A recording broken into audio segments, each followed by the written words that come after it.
أعوذ بالله من الشيطان الرجيم. بسم الله الرحمن الرحيم. ألف لام ميم.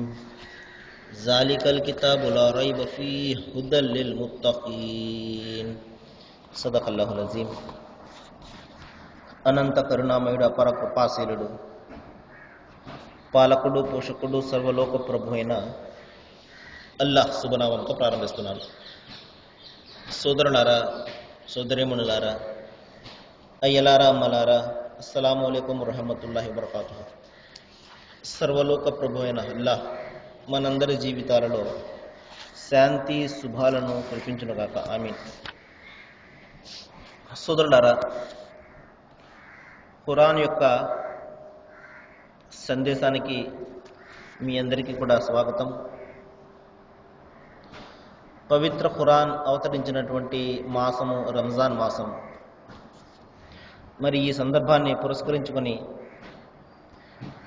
విశ్వప్రభు దైవం మన అందరి కోసం పంపినటువంటి ఖురాన్లోని వివిధమైనటువంటి విషయాలను గురించి మరి ప్రతిరోజు కూడా మీకు తెలియజెప్పడం జరుగుతుంది. ఎందుకంటే ఈ గ్రంథము మానవాళికి వారి మార్గదర్శకత్వం కోసం అవతరించినటువంటి గ్రంథం కాబట్టి ఇందులో ఏమున్నదో, దైవం మానవాళికి ఏమి బోధించాడో మరి అందరూ కూడా తెలుసుకోవడము, మరి అందరూ కూడా దాని గురించి ఆలోచించి దానిని ఆచరించడము ప్రతి ఒక్కరి కూడా బాధ్యత. దీని మీద అందరికీ సమానమైనటువంటి హక్కు ఉన్నది. మరి ఇందువలననే మరి అంతిమ గ్రంథం ఖురాన్లోని విషయాలను గురించి అందరికీ కూడా తెలియజెప్పడం జరుగుతుంది.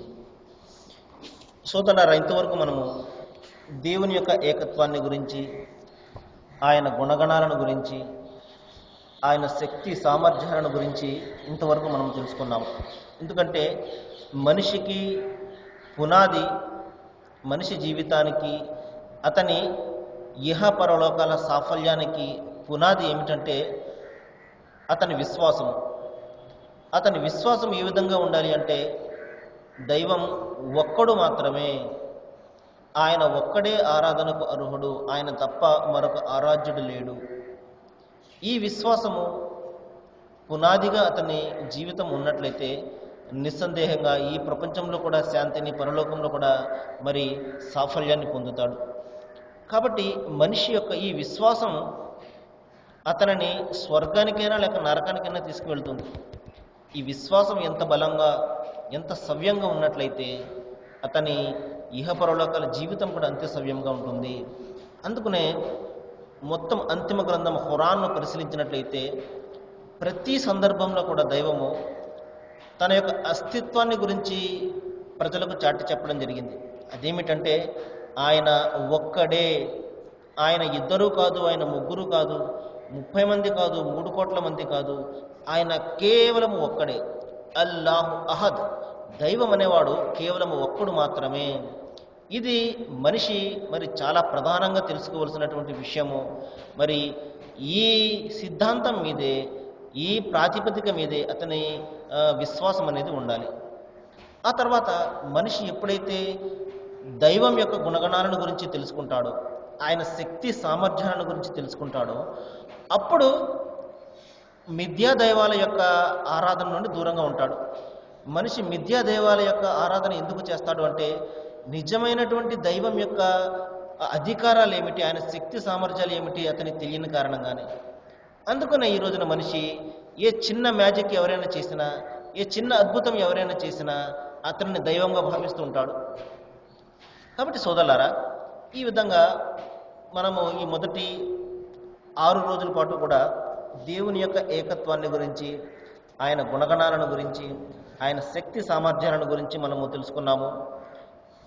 మరి ఇప్పుడు రెండవ అంశం ఏమిటంటే దేవుడు ఒక్కడే అన్న విశ్వాసాన్ని మనిషి మరి బలపరిచిన తర్వాత అతను ప్రధానంగా తెలుసుకోవాల్సిన విషయం ఏమిటంటే మరి అతను తన జీవితాన్ని తన ఇష్టం వచ్చినట్లు కాకుండా తన దైవం సూచించినటువంటి విధానంలో అతని జీవితం గడపాలి. ఇదే అతనికి ప్రధానమైనటువంటి పరీక్ష ఇక్కడ. అవునండి, దైవం పుట్టించేశాడు, ఆయన ఒక్కడే, నేను దాన్ని ఒప్పుకుంటాను, నా ఇష్టం వచ్చిన నేను జీవితం గడుపుతాను అంటే అది ఎంత మాత్రం కూడా కుదరని పని. ఎందుకంటే దైవం చెప్తున్నాడు, రబ్బునల్లది అత ఖలక ఖలక సుమ్మ హదా ఖలక కుల్ల షయ్యిన్ సుమ్మ హదా అంటే మరి సమస్తాన్ని కూడా సృష్టించి తర్వాత మార్గాన్ని చూపించిన వాడే మీ ప్రభు అవుతాడు. కాబట్టి మనిషిని పుట్టించి అతని ఇష్టానికి దైవం ఎంత మాత్రం కూడా వదలలేదు. ఎందుకంటే మనిషి జ్ఞానము సరైనటువంటిది కాదు, మరి పరిమితమైనటువంటి జ్ఞానము, లోపాలతో కూడినటువంటి జ్ఞానము. మనిషికి ఇక్కడ తనకు ఏది మంచిదో తనకు ఏది చెడ్డదో తెలియదు. తనకు మంచిది అని ఒక్కొక్కసారి భావిస్తుంటాడు, కానీ అది అతనికి చెడ్డదిగా పరిణమిస్తూ ఉంటుంది. అతను చెడ్డదిగా భావిస్తుంటాడు, కానీ అదే అతనికి లాభాన్ని ఇస్తుంది. కాబట్టి మనిషికి ఏది మంచిదో, ఏది లాభకరమో, ఏది నష్టకరమో అతనికి సరిగ్గా తెలియదు. కానీ ఏం భావిస్తున్నాడంటే, నాకు అన్నీ కూడా తెలుసు, నా జ్ఞానము అంతా కూడా సరిపోతుంది అని భావిస్తున్నాడు. కానీ సోదరులారా, అది ఎంత మాత్రం కూడా సరైనది కాదు. మనం చూస్తుంటాము, మనిషి యొక్క జ్ఞానము ఎంతగా ఉన్నతంగా అభివృద్ధి చెందినా కూడా మరి అనేక లోపాలతోటి కూడుకుని ఉంటుంది. కానీ దేవుని జ్ఞానము మరి అపరిమితమైనటువంటి పరిపూర్ణమైనటువంటి జ్ఞానము. జ్ఞానానికి మూలమే ఆయన. కాబట్టి ఆయన మనిషికి ఒక మార్గ నిర్దేశకత్వాన్ని చేశాడు. నీ జీవితం ఏ విధంగా గడపాలి, నీకు ఎదురయ్యే సమస్యలను ఏ విధంగా నువ్వు పరిష్కరించుకోవాలి, ఆరాధన ఏ విధంగా చేయాలి అని దైవము మరి అన్ని విషయాలను కూడా అతనికి బోధించడం జరిగింది. ఏ విధంగా బోధించాడు అంటే, ఆయన తన గ్రంథాలను పంపాడు. ఆ గ్రంథాలు ఎవరి మీద పంపాడు? మనుషులలోనే మంచి వారిని తన ప్రవక్తలుగా ఎన్నుకొని వారికి తన గ్రంథాన్ని బోధించి వారి ద్వారా సమస్త ప్రజలకు తెలియజేశాడు. ఇది దైవము మానవాళికి మార్గదర్శకత్వాన్ని ప్రదర్శించే విధానం అన్నమాట. అంతే తప్ప ఆయన పైనుండి క్రిందకు రావడం కానీ, లేకపోతే పైనుండి ఎవరినో పంపించి మనకు ప్రవక్తలుగా నియమించడం కానీ ఎంత మాత్రం చేయలేదు సోదరులారా. మనుషులలోనే నైతికంగా ఉన్నతమైన వారిని తన ప్రవక్తలుగా ఎన్నుకొని వారి ద్వారా సమస్త మానవ జాతికి కూడా ఆయన సందేశాన్ని అందజేశాడు. ఈ విధంగా అనేక గ్రంథాలను పంపాడు ఆయన. ప్రతి జాతిలోనూ ప్రతి భాషలోనూ కూడా ఆయన తన గ్రంథాలను పంపించడం జరిగింది. మరి ప్రతి జాతిలో కూడా తన ప్రవక్తలను ఆయన ఎన్నుకుని పంపించాడు. మరి గ్రంథము మరియు ప్రవక్త లేనటువంటి జాతి ఏది కూడా లేదు. వలి కుల్లి అజలిన్ కితాబ్, ప్రతి జాతికి కూడా ఒక గ్రంథం ఉన్నది అంటున్నాడు. అయితే దేవుని యొక్క ఈ గ్రంథాలు, దేవుని యొక్క ఈ ప్రవక్తలు, వీరు అందరూ కూడా మౌలికంగా బోధించినటువంటి ధర్మము, విధానము, పద్ధతి, సాఫల్య మార్గము ఒక్కటి. అదే దేవుని విధేయత ధర్మము. దేవుని ఒక్కనికి మాత్రమే, సృష్టికర్త అల్లాహకు మాత్రమే మనిషి లొంగి జీవితం గడపడము. దీనిని అరబీ భాషలో ఇస్లాం అని పిలవడం జరిగింది. దైవం చెప్తున్నాడు అంతిమ గ్రంథం ఖురాన్లో, కమా అర్సల్నా ఫీకుం రసూలం మిన్ కబ్లి ఇల్లా నూహి ఇలైహి అన్నహు లా ఇలాహ ఇల్లా హువ. నేను మీకు పూర్వం ఏ ప్రవక్తను పంపించినా అతని ద్వారా ఒకే సందేశాన్ని నేను పంపించాను. అదేమిటంటే, ఓ ప్రజలారా, దైవం ఒక్కడు మాత్రమే, ఆయన ఒక్కడిని మాత్రమే ఆరాధించండి అన్న సందేశాన్ని నేను అందరికీ కూడా ఇవ్వడం జరిగింది అన్నాడు. అందుకనే చూడండి, మనకు ప్రస్తుతము అందుబాటులో ఉన్నటువంటి గ్రంథాలను మనం పరిశీలించిన, వేదాలు దగ్గర నుండి ఉపనిషత్తులు, భగవద్గీత గ్రంథము, బైబిల్ గ్రంథాలు, వీటిని అన్నింటినీ అంతిమంగా వచ్చినటువంటి ఖురాన్ గ్రంథము, వీటిని అన్నింటినీ మనము పరిశీలిస్తే దైవం ఒక్కడే అన్న సత్యం మనకు తేటతెల్లమైపోతూ ఉంటుంది. అంతే తప్పించి మరొక సందేశము, వేరే సందేశము, కొత్త దైవము ఏది కూడా ఈ గ్రంథాలు మనకు ప్రకటించడం లేదు సోదరులారా. అయితే మనిషి దానిని అర్థం చేసుకోవడంలో పొరపాటు, భాష రాక అది వేరే భాషలో ఉన్నది, నా భాష కాదు అని అతను దూరం అయిపోవడము, ఈ విధంగా ఇంకా అతను తన ఆధ్యాత్మిక పండితుల మీద, గురువుల మీద ఆధారపడ్డము, వీటి కారణాల వలన నిజమైనటువంటి ఆ సందేశాన్ని అతను తెలుసుకోలేకపోతున్నాడు. ఏమనుకుంటున్నాడంటే, ఇది నా గ్రంథము, నా గురించి చెప్తుంది, ఇది వాళ్ళ గ్రంథము, వాళ్ళ గురించి చెప్తారు. ఈ విధంగా మనిషి విడిపోయి ఉన్నాడు ఈ రోజున. కానీ మరి నిజమైనటువంటి వివేకవంతులు, జ్ఞానం గలవారు ఆలోచించే విషయం ఏమిటంటే, వారు తమ జ్ఞానాన్ని ఉపయోగించి ఆలోచించినట్లయితే మరి దైవం ఒక్కడే, సమస్త గ్రంథాల్లో ఉన్నటువంటి దైవం ఒక్కడే అన్న సత్యాన్ని గ్రహిస్తారు. మరి ఈ విధంగా ఈ గ్రంథాల పరంపరలో మన కోసము మరి చివరిగా వచ్చినటువంటి అంతిమ గ్రంథం ఖురాన్ అవతరించినటువంటి నెల ఈ రంజాన్ నెల. మరి ఆ కృతజ్ఞతకు ప్రతిరూపంగా మనిషి మరి ఉపవాసాన్ని పాటిస్తాడు.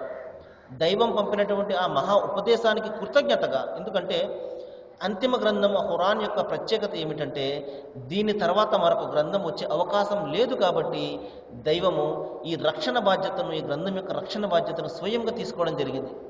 అందుకనే మరి సుమారు 1500 సంవత్సరాల నుండి కూడా ఈ గ్రంథం ఎటువంటి మార్పులకు, ఎటువంటి చేర్పులకు లోనవ్వకుండా మరి దాని యొక్క ప్రత్యేకతను నిలుపుకుంటూ వస్తుంది. అది ఒక అచ్చు కూడా, ఒక హల్లు కూడా పొల్లుకోకుండా ఈ రోజున దైవము మనుషుల హృదయాలలో దీనిని నిక్షిప్తం చేశాడు కంఠస్థం రూపంలో. పుస్తకాల్లో ఉన్నది మారిపోవచ్చు, లేకపోతే నాశనం అయిపోవచ్చు, కానీ మనుషుల గుండెల్లో భద్రంగా ఉన్నటువంటి కంఠస్థ రూపంలో భద్రంగా ఉన్నటువంటి గ్రంథము ఎంత మాత్రం కూడా మారదు. కాబట్టి ఇది మన అదృష్టం.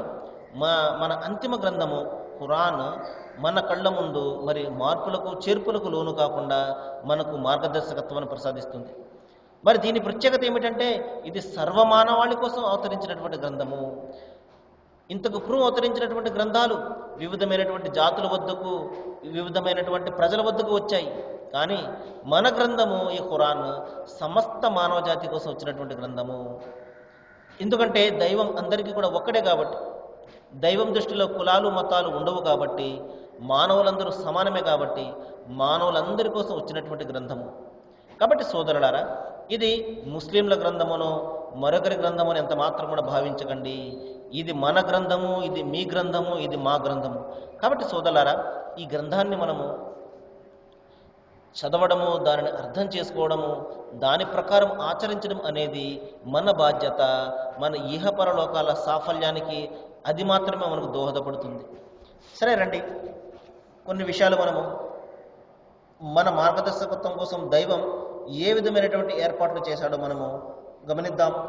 దైవం చెప్తున్నాడు 2వ అధ్యాయము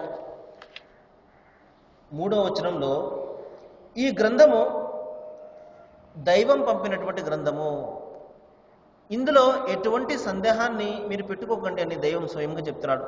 ప్రతి గ్రంథానికి రచయిత ఉన్నట్లే ఈ గ్రంథానికి రచయిత ఆ విశ్వప్రభు అల్లాహ్ అని స్వయంగా ఆయన చెప్తున్నాడు. కాబట్టి మీరు ఇది దైవ గ్రంథమా కాదా, మానవులు రచించిందా అన్న సందేహం ఎంత మాత్రం కూడా పెట్టుకోకండి. మానవ మాత్రులకు సాధ్యమయ్యే పని ఇది కాదు ఎంత మాత్రం కూడా. అది మరి నిరక్షరాస్తుడైనటువంటి ప్రవక్త ముహమ్మద్ వారికి ఎంత మాత్రం కూడా సాధ్యం కాదు. తన సంతకం తానే చేసుకోలేనటువంటి వ్యక్తి ఇంత గొప్పదైనటువంటి ఈ గ్రంథాన్ని రచించాడు అని మరి ఆరోపణలు చేస్తున్న వారు చాలామంది ఉంటారు. వారు ఎందుకు చేస్తున్నారంటే తెలియక ఒకటి, మరి అసూయతోటి ఒకటి. కానీ ఈ గ్రంథాన్ని ఒకసారి పరిశీలించినట్లయితే చూడండి, సుమారు నేను 8 నెలల నుండి కూడా అంతిమ గ్రంథం ఖురాన్ నేను వివరించి చెప్తున్నాను. ఇందులో ఏ ఒక్క వాక్యమైనా ఇది ప్రవక్త ముహమ్మద్ వారు రచించింది అని ఎప్పుడైనా మీకు అనిపించిందా? భూమి ఆకాశాల నిర్మాణాన్ని నేను చేశాను, పైనుండి వర్షాన్ని కురిపిస్తున్నాను అని దైవం స్వయంగా చెప్తున్నప్పుడు ఇది ప్రవక్త ముహమ్మద్ వారు రచించింది అని ఏదైనా ఒక్కసారైనా అనుమానం ఎవరికైనా కలిగిందా? కాబట్టి ఎప్పుడైతే మనము ఒక విషయం పట్ల అపోహకు మరి అనుమానానికి లోనవుతామో అప్పుడు అంతా కూడా మనకు అది సందేహాస్పదంగానే కనబడుతుంది. ఎప్పుడైతే అనుమానాన్ని తొలగించుకుని మనము పరిశీలన చేయడం మొదలు పెడతామో అప్పుడు సత్యాలన్నీ కూడా తేట తెల్లమై మన కళ్ళ ముందు కనబడుతుంటాయి. కాబట్టి సోదరులారా, ఏ విషయమైనా కూడా మనము పరిశీలించకుండా ఏది కూడా మనం నమ్మకూడదు, ఏది కూడా విశ్వసించకూడదు. దైవం అంతిమ గ్రంథం ఖురాన్లో ఒక సందర్భంలో చెప్తున్నాడు, అఫకజ్జబతుం బి ఆయాతిన, మీరు నా గ్రంథాన్ని పరిశీలించకుండా, చదవకుండా, శాస్త్రీయ పరిశోధన చేయకుండా తిరస్కరించేశారా? అవునండి, నాకు సంబంధం కాదు ఈ గ్రంథం, ఈ ఖురాన్ అనేది ఎవరో రచించారు, నాది కాదు అని మీరు ఏ విధంగా తిరస్కరిస్తారు? దాన్ని ఎప్పుడైనా తెరిచి చూసారా? అందులో ఏమున్నదో ఎప్పుడైనా పరిశీలించారా? ఏమాత్రం పరిశీలించకుండా, ఏమాత్రం మీరు దాని గురించి ఆలోచన చేయకుండా ఏ విధంగా తిరస్కరిస్తారు? కాబట్టి సోదరులారా, ఏ విషయమైనా కూడా మనము పరిశీలించాలి, పరిశోధించాలి. అప్పుడు మాత్రమే అది తిరస్కరించడము లేకపోతే దాన్ని అంగీకరించడము చేయాలి. అంతే తప్పించి పలానా వాళ్ళు చెప్పారు, పలానా పేపర్లో ఈ విధంగా ఉన్నది, మా గురువు గారు చెప్పారు కాబట్టి నేను దీన్ని తిరస్కరిస్తున్నాను అని మనం తిరస్కరించామనుకోండి, ఒకవేళ సత్యాన్ని మనం తిరస్కరించిన వాళ్ళమైతే దైవము తప్పనిసరిగా ప్రశ్నిస్తాడు. నేను నీకు బుద్ధిని జ్ఞానాన్ని ఇచ్చాను, దాని ప్రకారము నువ్వు ఆలోచన చేయాలి. అంతే తప్పించి మా గురువు గారు ఈ విధంగా చెప్పారు, మా పలానా ఆయన ఈ విధంగా చెప్పారు కాబట్టి నేను తిరస్కరించాను అంటే దైవం అక్కడ ఒప్పుకుంటాడా? ప్రతి మనిషి కూడా తన కర్మలకు తానే బాధ్యుడవుతాడు. అంతే తప్పించి నా కర్మలకు మరొకరు బాధ్యులు కానివ్వండి, వారి కర్మలకు మనం బాధ్యులు కానివ్వండి, ఎంత మాత్రం కూడా కాదు సోదరులారా. మనము చేసే పనులే మన వెంట వస్తాయి. మనం మంచి చేస్తే మంచి వస్తుంది, చెడ్డ చేస్తే చెడ్డ వస్తుంది. కాబట్టి మన కర్మలకు ఇంకొకరు బాధ్యులు అంత మాత్రం కూడా కాదు. కాబట్టి మనము స్వయంగా పరిశీలించాలి ఏ విషయమైనా కూడా. ఉదాహరణకి ఇస్లాం పట్ల ఏదైనా ఒక అపోహన మీకు మీ కళ్ళ ముందు కనబడింది అనుకోండి, ఎవరో చెప్పారు, దాన్ని వెంటనే గుడ్డిగా నమ్మేయకూడదు. దాన్ని పరిశీలించాలి, అతను చెప్తున్నది కరెక్టా కాదా అని చెప్పి పరిశీలించాలి. పరిశీలించిన తర్వాత అప్పుడు దాని మీద ఒక ఆలోచన చేయాలి. సరే, ఇంకా చెప్తున్నాడు దైవం అంతిమ గ్రంథం ఖురాన్లో 2వ అధ్యాయం 23వ వచనంలో ఒక ఛాలెంజ్ను చేస్తున్నాడు దైవం. అదేమిటంటే, నేను నా దాసునిపై అవతరింపజేసినటువంటి ఖురాన్, దాసుడు అంటే ప్రవక్త ముహమ్మద్ వారు. ఎందుకంటే సమస్త ప్రజలందరూ కూడా దేవుని యొక్క దాసులే. వాళ్ళు ప్రవక్తులు కానివ్వండి, మహాపురుషులు కానివ్వండి, ఋషులు కానివ్వండి, మహర్షులు కానివ్వండి, ఎవరైనాను అందరూ కూడా దేవుని దాసులే. కాబట్టి ఇక్కడ దైవం చెప్తున్నాడు, నేను నా దాసుడు ముహమ్మద్ సల్లల్లాహు అలైహి వసల్లంపై అవతరింపజేసినటువంటి ఖురాన్ గురించి మీకు ఏదైనా సందేహం ఉన్నట్లయితే, అది దైవ గ్రంథమా లేకపోతే మానవుల గ్రంథమా అని మీకు సందేహం ఉన్నట్లయితే, ఇటువంటి ఒక్క అధ్యాయాన్ని మీరు రచించి తీసుకురండి అని దైవము ఛాలెంజ్ చేస్తున్నాడు. చూడండి, ఇది మానవులు రచించిన గ్రంథం అయితే మానవులందరికీ కూడా ఇది సాధ్యమవుతుంది, అందరూ కూడా రచించగలరు. కాబట్టి మీరు ఇటువంటిది ఒక అధ్యాయాన్ని మీరు రచించి తీసుకురండి. ఖురాన్లో 114 అధ్యాయాలు ఉన్నాయి, అవన్నీ కూడా అవసరం లేదు. ఒక్క అధ్యాయాన్ని మీరు రచించి తీసుకొచ్చి నాకు చూపించండి అని దైవం ఛాలెంజ్ చేస్తున్నాడు. 1500 సంవత్సరాలకు పూర్వం చేసినటువంటి ఛాలెంజ్ ఈ రోజుకి కూడా అలాగే ఉన్నది. ఎవరు కూడా నేను కూడా ఇటువంటి గ్రంథాన్ని రచించి తీసుకువస్తానని ఎవరు కూడా ఇంతవరకు ఈ ఛాలెంజ్ను స్వీకరించిన వాళ్ళు ఎవరు కూడా లేరు. ఏ విధంగా స్వీకరించగలుగుతారు ఒకసారి చూడండి.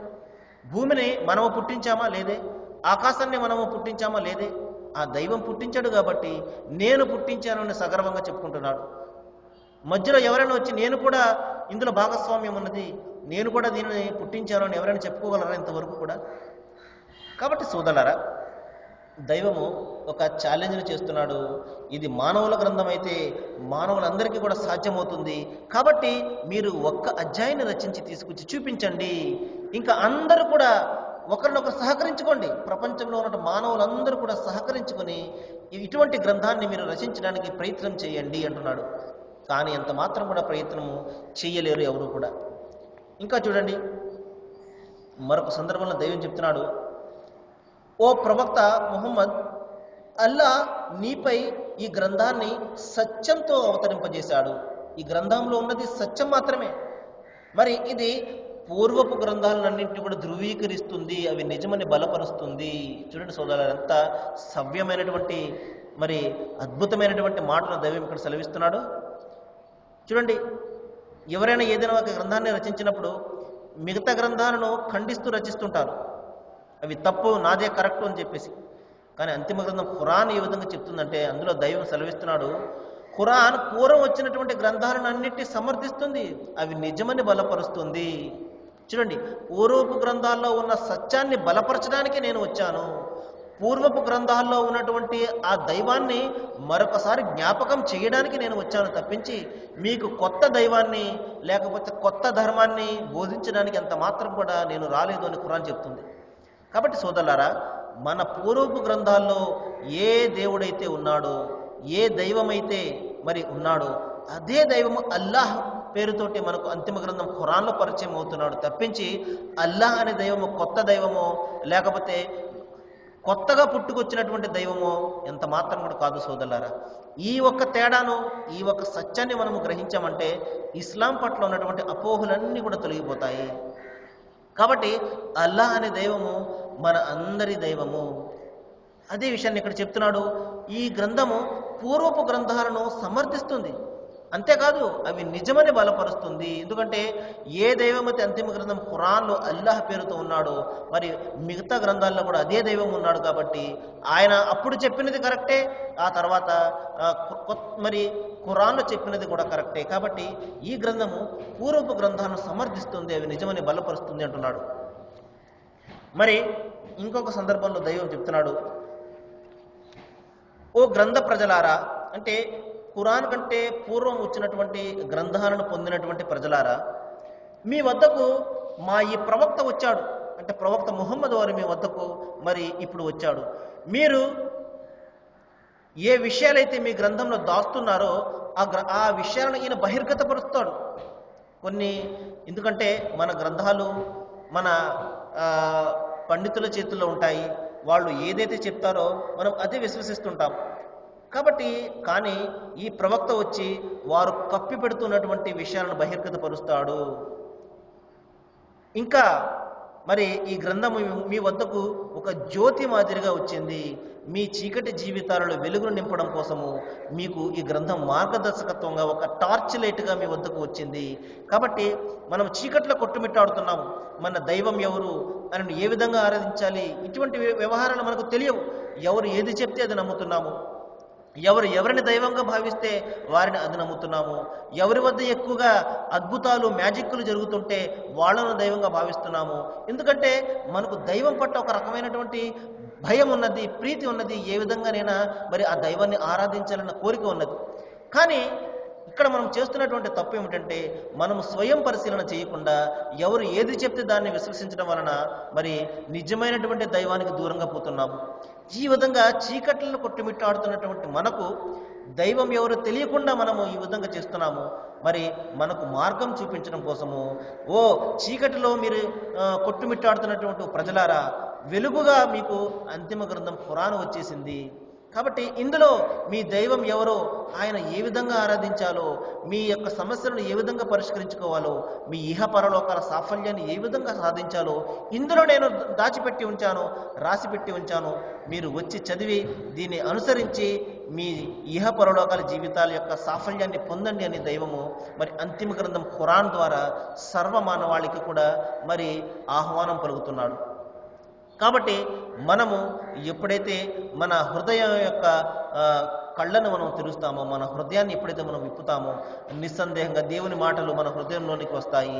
లేదు మనము మరి ఏ విధంగా అయితే ఇంతవరకు జీవితం గడుపుతున్నామో అదే విధంగా మనం జీవితం గడిపినట్లయితే మనం ఎన్ని మాటలు మంచి మాటలు విన్నా కూడా అవి మన హృదయంలోనికి రావు. మరి ఒక చెవి నుండి వెళ్ళి ఇంకొక చెవి నుండి బయటకు వెళ్ళిపోతాయి తప్పించి మన హృదయంలో ఎంత మాత్రం కూడా స్థానం సంపాదించుకోవు. సరే సోదరులారా, మరికొన్ని విషయాలు మనం రేపు మాట్లాడుకుందాము. మరి అల్లాహ్ను ప్రార్థిస్తున్నాను, ఏ విషయాలైతే మనము ఆయన అంతిమ గ్రంథము ఖురాన్లో మనము వింటున్నామో వీటి మీద మనం బాగా ఆలోచన చేయాలని, ఆచరణ చేయాలని, మన జీవితాలను మనం మార్చుకోవాలని దైవం అందరికీ కూడా జ్ఞానాన్ని ప్రసాదించాలని నేను వేడుకుంటూ ముగిస్తున్నాను. వాఖిరు దవానా అనిల్ హమ్దులిల్లాహి రబ్బిల్ ఆలమీన్. అస్సలాము అలైకుం.